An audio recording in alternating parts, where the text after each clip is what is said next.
सकल भयहारी त्रिभुवन में देखो सकल भयहारी। धैर्य धारण करो राजन, तुम एक बेटे की बात करते हो, तुम्हारे चार चार बेटे उत्पन्न होंगे और वो भी कैसे, तीनों लोगों को प्रसन्न कर देने वाले अपने बाहुबलों से ओजस्वी तेजस्वी पुत्र रत्नों की तुम्हें प्राप्ति होगी। उपाय मैं बतलाता हूं। बोले क्या कि श्रृंगी ऋषि को बुलवाओ और पुत्र यज्ञ की तैयारियां करो। आज वशिष्ठ जी महाराज ने अपनी तरफ से श्रृंगी ऋषि को पत्र लिखा कि श्रृंगी ऋषि है वशिष्ठ बुलावा और पुत्र काम शुभ यज्ञ करावा। आज वशिष्ठ जी ने पत्र भेजा श्रृंगी ऋषि के पास, तो श्रृंगी ऋषि मना नहीं कर पाए, महाराज आए। वशिष्ठ जी के संरक्षण में उस यज्ञ की तैयारियां होती हैं, यज्ञ संपन्न होता है। संपन्न होता है तो महाराज अग्नि देव उस यज्ञ से हव्येष्टि लेकर के प्रकट होते हैं। प्रकट हुए तो उन्होंने उस हव्येष्टि को श्रृंगी ऋषि को सौंपा। बतलाया कि इस खीर का पान करा देना, समय आने पर सभी रानियों से पुत्र रत्न की प्राप्ति होगी। श्रृंगी ऋषि ने वशिष्ठ जी को दिया और वशिष्ठ जी ने सारे नियम बतला करके राजा दशरथ को सौंप दिया। आज राजा दशरथ जी अपने घर जाते हैं महल में, और उन्होंने कौशल्या मैया को बुलाया, सुमित्रा मैया को बुलाया और कैकेयी मैया, तीनों रानियों को एकत्रित किया और उन्होंने उस खीर का आधा भाग लिया, कौशल्या मैया के हाथ पर रख दिया। अब जो आधा भाग बचा उसके दो भाग किए, उसमें से एक हिस्सा लिया कैकेयी मैया के हाथ में रखा। अब जो बचा उसके दो भाग पुनः किए और एक एक फिर दे दिया कौशल्या और कैकेयी को, और कहा कि ये लो, ये अपनी छोटी बहन को दे दो, इसे सुमित्रा को। तभी तो महाराज सुमित्रा मैया से लक्ष्मण और शत्रुघ्न दो बेटे हुए थे, और कैकेयी मैया और कौशल्या मैया के एक एक थे। कौशल्या मैया से राम जी और कैकेयी मैया से भरत जी। इस प्रकार से वो हव्येष्टि दे दी गई, उन्होंने खाया। इसमें महाराज अनन्य कहानियां आती हैं कि वो खाने के लिए छत पे गई, उनका भाग लेके चील उड़ गई। ये सब दंत कथाएं भागवत जी में नहीं है। आज के समय में महाराज हमारे भारतवर्ष के अंदर वैसे रामायणों का पार नहीं है। क्यों? रामायण शतकोटि अपारा, 100 करोड़ों से भी अत्यधिक हैं, लेकिन अभी इस समय भारतवर्ष में 41 रामायण मौजूद हालत में उपलब्ध है। आनंद रामायण, गणेश रामायण, तुलसीदास जी द्वारा रामचरितमानस, वाल्मीकि रामायण, अद्भुत रामायण अनन्य है, शंकर रामायण, सब में अलग अलग प्रकार से वर्णन आता है। हरि अनंत, हरि कथा अनंत, ना उस भगवान का कोई पार है, ना उसकी कथाओं का पार है। समय बीतता गया हे राजन, अब वो समय धीरे धीरे आने लगा।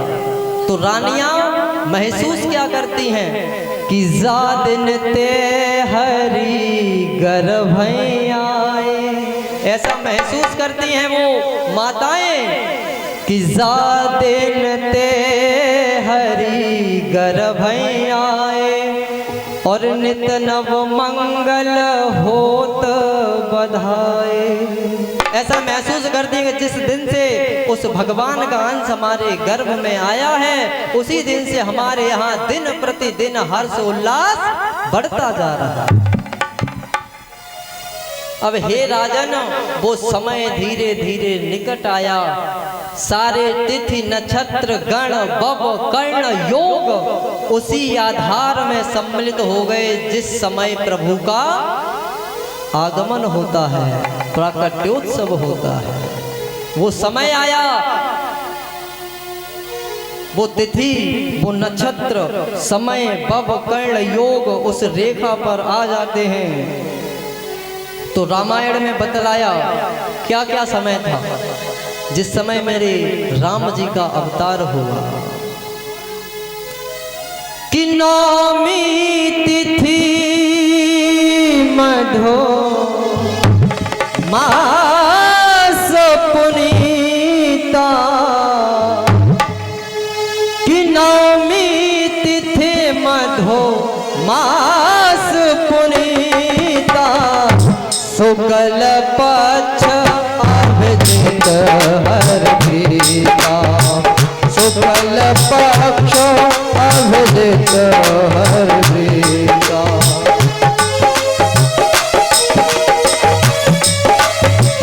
हरि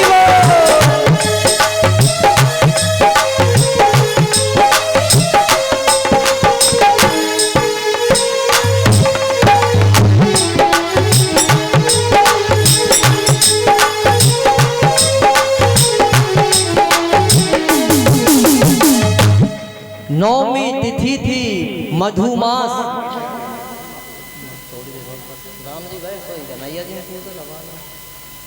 नौमी तिथि मधुमास पुनीता, शुक्ल पक्ष अभिजित मुहूर्त था। उसी समय मेरे राम जी का प्राकट्य होता है। प्रेम से बोलिए राजा रामचंद्र भगवान की। और महाराज कुछ ही समय के बाद, ज्यादा दिन नहीं बचे, अब 22 तारीख को, शायद 22 जनवरी को भी मेरे राम लल्ला अपने राम दरबार में स्थापित होने जा रहे हैं। 500 वर्षों से अधिक हो गए थे कि वो ऐसे ही टेंट और तंबू में बैठे थे। मैं गया था अयोध्या में अंधा अंधी मोड़ पर कथा कहने, जहां पर राजा दशरथ ने बाण मारा था श्रवण को। वो तालाब बहुत बड़ा है महाराज, वो उसी में कथा होती है। तब राम जी के दर्शन करने गया था उस समय 2018 में। ऐसे ही टेंट के नीचे बैठे थे। लेकिन अभी मैं 2-3 महीने पूर्व गया तो बहुत जोर शोर से कार्य था। अब तो 22 तारीख को विराजने वाले हैं। सनातनियों का महाराज सीना बहुत चौड़ा है इस समय, और यही होना चाहिए।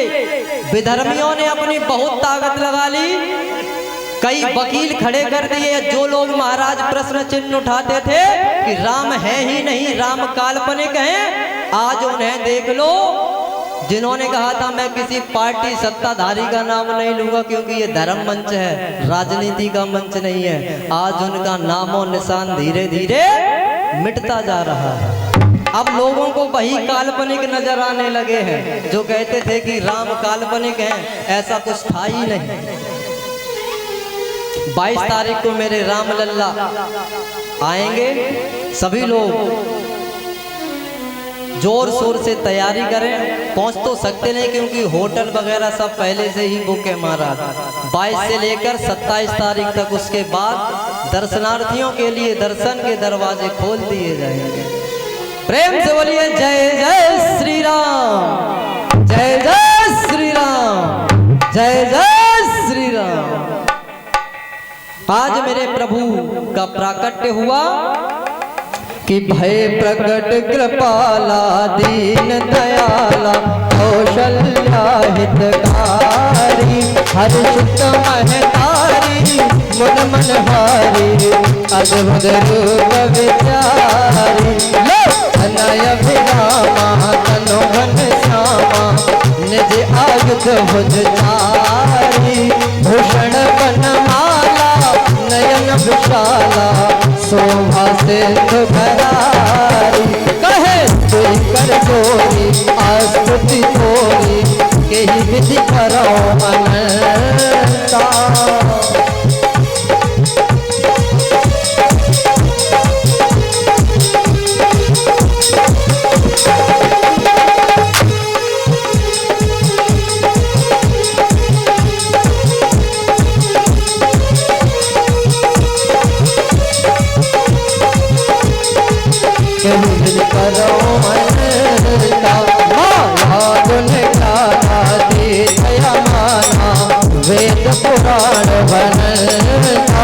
करुणा सुख सागर सब गुण आगर जिन गावे सुत सहसा सो अमृत लागी जन अनुरागी भये प्रकट श्री कृष्णा ब्रह्मांड निकाया निर्मित माया रोम रोम प्रतिवेद कहे नम रसोबासी यह उपहासी सुनत धीर मत धीर न रहे उपजा जब ज्ञाना प्रभु मुख गाना दर्द बहुत विधि जहे कथा जोहारी मात बुझारी एक प्रकार सुत प्रेम लहे माता पुण्य मोली सोमत डोले तजहो तात यह रोता देश सुलीला प्रिय सीला यह सुख परम अनोखा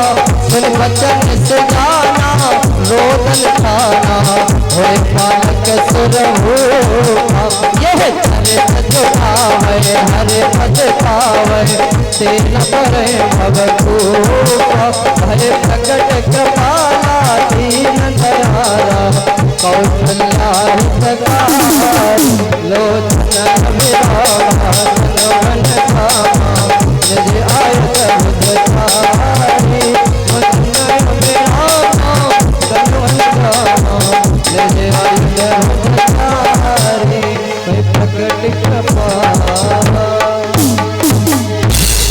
प्रेम से बोलिए राजा रामचंद्र भगवान की। इस प्रकार हे राजन भगवान मर्यादा पुरुषोत्तम श्री रामचंद्र जी का प्राकट्योत्सव होता है। राजा दशरथ जी महाराज आज अपने खजाने के भंडारे के द्वार खोल देते हैं। संतों से ब्राह्मणों से वृद्धावली बंदियों से कह देते ले लो जिसे जो चाहिए ले जाओ। नेत्र बंद कर लिए दोनों हाथों से लौटा रहे। इस प्रकार वैसे महाराज राम कथा बहुत समय चाहिए इसके लिए, लेकिन समय का अभाव इस कथा को भी लेके चलना है। चंद्रवंश में प्रवेश एक बात बताता चलता हूं महाराज कि बुढ़ापे में काया और अंधेरे में छाया, कि बुढ़ापे में काया और अंधेरे में छाया, अंत समय में माया महाराज किसी का साथ नहीं देती है। देखा होगा बुढ़ापे में ये शरीर काया में जर्जर हो जाता है तो हिलता है महाराज, कांपने लगता है। कि बुढ़ापे में काया और अंधेरे में छाया, अंधकार हो जाए तो ये जो परछाई होती है वो भी साथ छोड़ देती है तुम्हारा। और अंत समय में माया किसी का साथ नहीं देती, भ्रम में पड़े रहो। एक हमारे वृंदावन के संत हुए, रामायण को लेके प्रश्न चला तो उन्होंने मालूम क्या कहा था कि एक राम एक रावणा, एक राम एक रावणा और एक छत्री एक बामन्ना। बाने भागी सिया चुराई और बाने भागी लंक जराई। बातन बढ़ गए बातन्ना और तुलसी लिख गए। प्रेम से बोलिए गोविंद भगवान की। ये अपने अपने भाव है।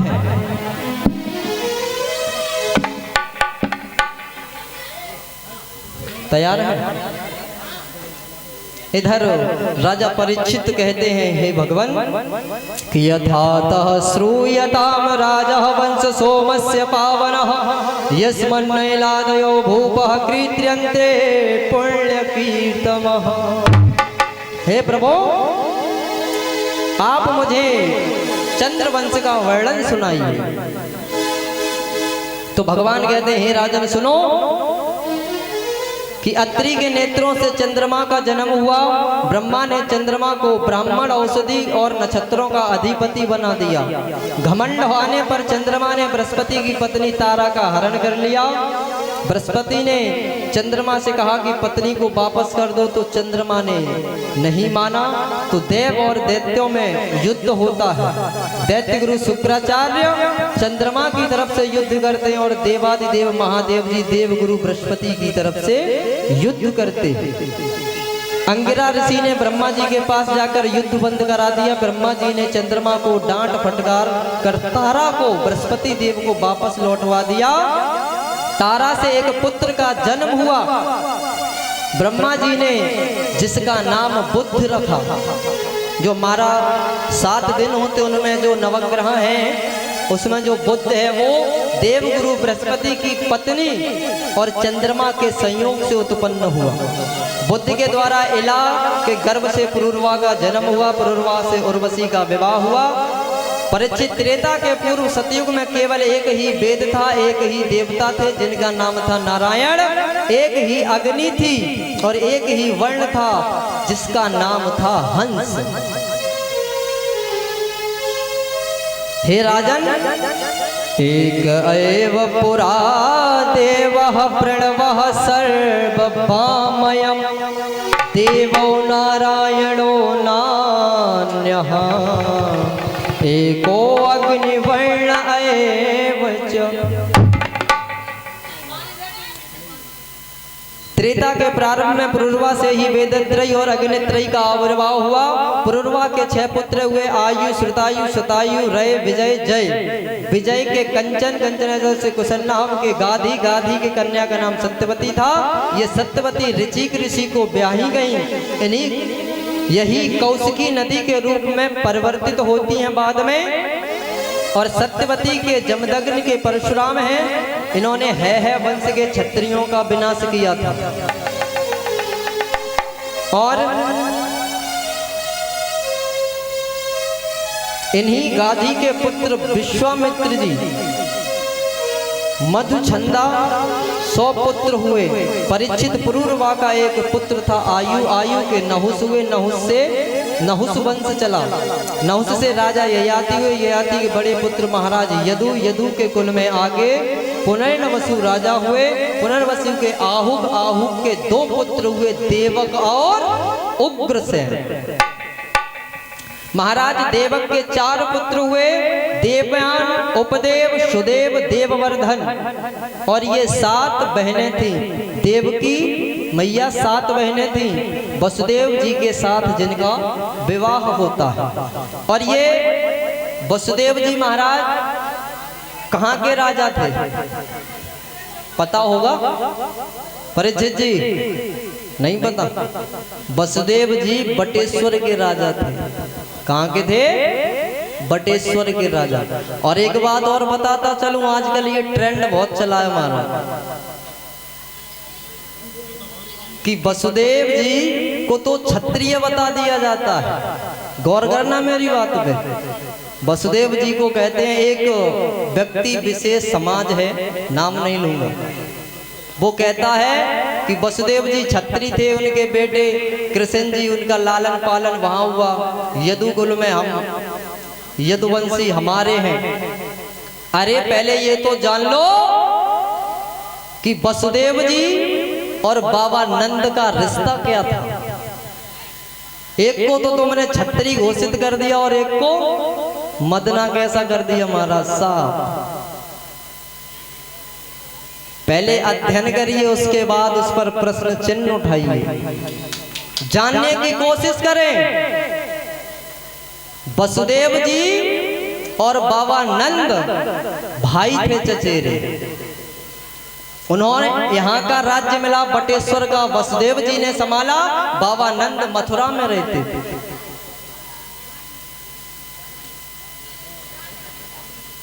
इसीलिए भगवान, पहली बात तो एक ये है, और ये भी जान लो शुद्ध शब्द यदु नहीं है भागवत जी के अंदर, ना ही रामायण के अंदर। शुद्ध शब्द यदि आता है, रामायण पढ़ी होगी आप लोगों ने, नाना श्री आप तो बहुत उच्च लेवल के हैं, पढ़ा होगा। उसमें जिस समय बाबा भोलेनाथ कामदेव को भस्म कर देते हैं। रति मैया रोते रोते जाती है, प्रार्थना करती है, तो भगवान क्या कहते हैं कि जब जदुवंश कृष्ण अवतारा कृष्ण तनय, यानी कृष्ण जी का जो बेटा होगा प्रद्युम्न वही तेरा पति होगा, वो कामदेव का ही स्वरूप है। तो वहां पर यदु नहीं लिखा गया, जद लिखा गया, जा और दा, यू की मात्रा छोटी, जदु। ये भागवत जी में अभी महाराज यदुवंश नहीं, यदु। यदु का मतलब जो जादौन नामक क्षत्रिय होते हैं, जो कि भारतवर्ष में बहुत कम मात्रा में पाए जाते हैं। ये आगरा मथुरा इसी के आसपास थोड़े से मिल जाएंगे, लेकिन अनन्य कहीं जगह पर देखो तो बहुत कम मिलते हैं देखने। यदु नहीं, यदु जादौन क्षत्रिय थे, ध्यान रहे। लेकिन व्यक्ति की मानसिकता इतनी विकृत हो गई है कि उसने भगवान को भी घसीटने में कसर नहीं छोड़ी कि ये हमारे, कि ये हमारे। ब्राह्मणों को ले लो तो जय परशुराम, ठीक, क्षत्रियों को ले लो तो जय श्री राम। अब जो नए ट्रेंड में है यदुवंशी तो जय श्री कृष्ण। अरे कम से कम इन्हें तो बकस दो। ये तो परम पिता परमात्मा है, वो पर्सनल किसी के नहीं, ना तेरे ना मेरे, वो तो सर्वस्व सभी के हैं। जो जिसे जिस भाव से उनको पुकारता है वो उसी के लिए उसी स्वरूप में तैयार रहते हैं। प्रेम से बोलिए गोविंद भगवान की। हे राजन सुनिए, जिस समय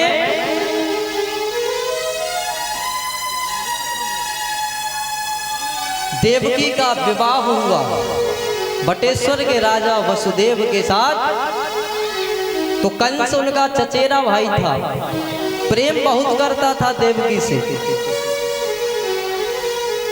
तो उसने कहा कि मैं अपनी बहन को स्वयं विदा करने के लिए जाऊंगा। आज वो उन्हें रथ में बिठाकर विदा करने जाता है, तो रास्ते में आकाशवाणी होती है, कहते हैं अरे कंस, जिसे तू इतने प्रेम से हंसी खुशी विदा करने के लिए ले जा रहा है, इसी का 8वां गर्भ तेरा काल होगा। अब तो कंस का माथा ठनक गया महाराज, वहीं देवकी को मारने के लिए तलवार निकाल लेता है। तो वसुदेव जी ने उसको समझाया, हाथ जोड़े। महाराज एक बात और, वसुदेव जी ने आजीवन पर्यंत कभी झूठ नहीं बोला, कभी झूठ नहीं बोले वसुदेव जी। तो उसे वचन दे दिया कि तुम्हारा बैर देवकी से क्या है, इसके 8वें गर्भ से है।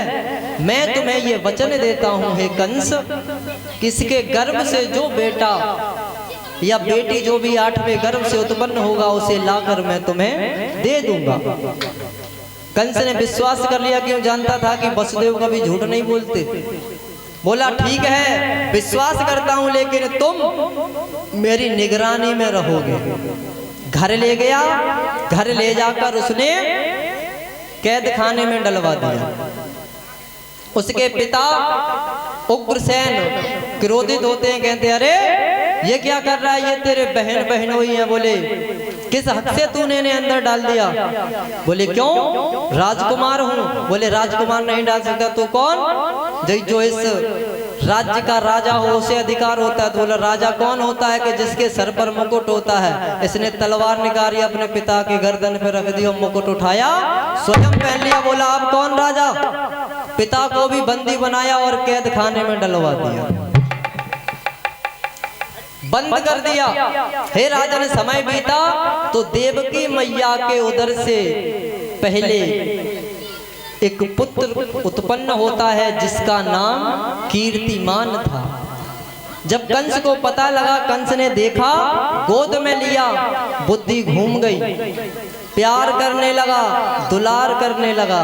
लेकिन महाराज कुछ समय के उपरांत ही बुद्धि फिर पलट गई, सोचने लगा है तो ये मेरा बैरी ही, पता नहीं उसका भरोसा नहीं है कब पहला आठवां पहला कर दे। उस पुत्र को लिया देवकी मैया के समक्ष ही उसने उस शिला पर पटक के मार दिया। इस प्रकार उसने देवकी मैया के 6 पुत्रों के वध उन्हीं के आंखों के सामने कर दिया। अब महाराज जरा विचार करिए, जिस माँ के सम्मुख उसके ही 6 बेटों का वध कर दिया जाए तो उसके दिल पर क्या बीतेगी। आज देवकी मैया बहुत उदास होती हैं। अब वो समय आया, भगवान ने आदेश दिया कि जाओ, अब आपका नंबर है। शेष जी को बलराम जी के रूप में भेजा।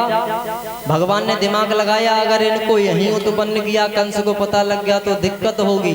भगवान ने गर्भ में स्थापना देकर अपनी योग माया को आदेश दिया, संकर्षण कराया, खिंचवाया और कहा कि हे योग माया, देवकी मैया के गर्भ से इस गर्भ को संकर्षण यानी खींचो और ले जाकर नंद गांव में नंद बाबा की द्वितीय पत्नी रोहिणी के गर्भ में स्थापित कर दो। उन्हें वहां पहुंचा दिया। अष्टम बार मेरे प्रभु स्वयं आते हैं। मैया सो रही हैं, बाबा भी सो रहे हैं, बेड़ियां पड़ी हैं। पहले मेरे प्रभु चतुर्भुजी रूप में प्रकट होते हैं, दर्शन देते हैं तो मैया की आंखें धुंधला गई थी। कहा कौन हो? तो भगवान ने कहा हे मां पहचानो मैं कौन हूं। मैं वही हूं जिसके लिए तुम राह देख रही हो, कि जो आंखें बाट जोहती थी, जो आंखें राह निहार रही थी मैया मैं वही हूं। कि जो आंखें बाट जोहती थी, उन आंखों का मैं तारा हूँ। जो आंखें बाट जोहती थी, उन आंखों का मैं तारा हूँ। हे माँ, जो आंखें बाट जोहती थी, जो आंखें बाट जोहती थी, उन आंखों का मैं तारा हूँ। पहचान सके तो पहचान ले माँ, पहचान सको तो पहचान लो माँ। कि पहचान सके तो पहचान ले माँ, मैं अष्टम लाल तुम्हारा हूँ। पहचान सके तो पहचान ले माँ, मैं अष्टम लाल। हे माँ पहचान सको तो पहचान लो, मैं ही तुम्हारा 8वां पुत्र हूँ। मैया ने कहा अरे प्रभु, मैंने तो आपको पुत्र रूप में मांगा था, आप तो पिता स्वरूप में आ गए। बोले अच्छा क्या करना पड़ेगा? बोले तुम एक छोटे से बालक बन जाओ। तो भगवान ने बोले मैं अगर यहाँ रहूंगा तो कंस उद्दंडता करेगा, मेरा यहाँ रहना उचित नहीं है। वैसे वो मेरा कर कुछ नहीं पाएगा। क्यों? यदि मेरे गोविंद कितने बलशाली, यदि अपनी भौं का एक बाल भी तिरछा कर दे महाराज तो इस सृष्टि में प्रलय आ जाएगी। कर कुछ नहीं सकता है, लेकिन फिर भी यहाँ रहना मेरा उचित नहीं है। आप मुझे ले जाकर नंद बाबा के घर छोड़ आना, वहां आपको एक कन्या मिलेगी, उसे लेकर चले आना। बोले हम तो बंदी हैं। बोले ये बेड़ियां सारी टूट जाएंगी, खुल जाएंगी, सारा रास्ता आपको साफ मिलेगा, आप जाना और वापस आ जाना। बोले ठीक। आज मेरे गोविंद बालक बनते हैं। अब जब बालक छोटा होता है, उत्पन्न होता है, तो महाराज रोता भी है। अब मैया ने कहा रोना भी पड़ेगा, तो भगवान ने बाल लीला भी की, रोए। वसुदेव जी देवकी मैया की बेड़ियां खुल जाती हैं, ताले टूट जाते हैं, खुल जाते हैं, पहरेदार सो जाते हैं। घनघोर बारिश हो रही है, अर्धरात्रि है। कैसा माहौल है कि थी अर्धनिशा घनघोर घटा, और बूंदों की तनिक रिमझिमी थी। और भक्तों सुन लो संसार पूज्य, अरे भादव की कृष्ण अष्टमी थी।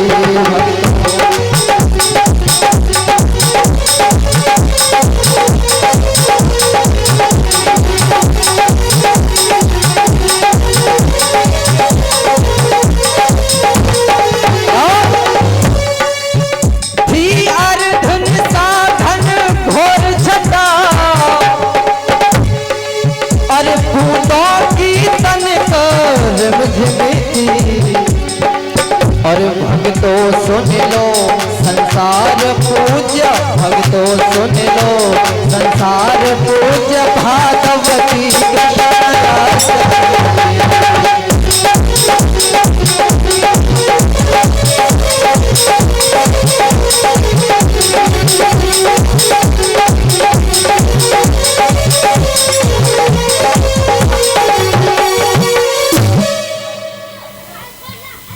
थी अर्धनिशा घनघोर छटा, बूंदों की तनिक रिमझिमी थी। अरे भक्तों सुन लो संसार पूज्य, भादव की कृष्ण अष्टमी थी।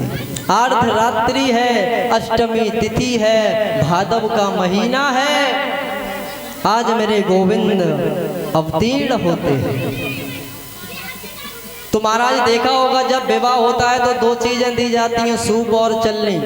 दोनों का यही प्रतीक होता है कि सार सार को गेहले और थोता दे उड़ाए, यानी अच्छी चीजों को, अच्छी बातों को ग्रहण करना है बेटी। इस सूप और चलनी से ये शिक्षा मिलती है कि अच्छी अच्छी चीजों को ग्रहण करो और बुराई जो भी है उन्हें बाहर निकाल के फेंक दो। कि सार सार को गेहले और थोथाते उड़ाए। आज वसुदेव जी महाराज उन्हें एक